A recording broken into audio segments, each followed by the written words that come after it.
So you have this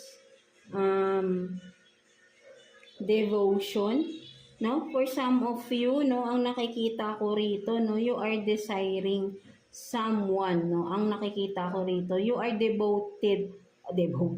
You are devoted to this person, no, mga Scorpio natin, no. You are longing, of course, no. You are desiring, you are longing, you are devoted with this person, no, mga Scorpio natin, no. So, ang nakikita ko rin dito for some of you, no, kung makikita mo medyo dark, no, for some of you, yung kanyang partner here, right? No? Maybe for some of you, no, you are just dreaming of this person. You want this person, but then you cannot be with this person. For some of you, Scorpio, right? No? You are just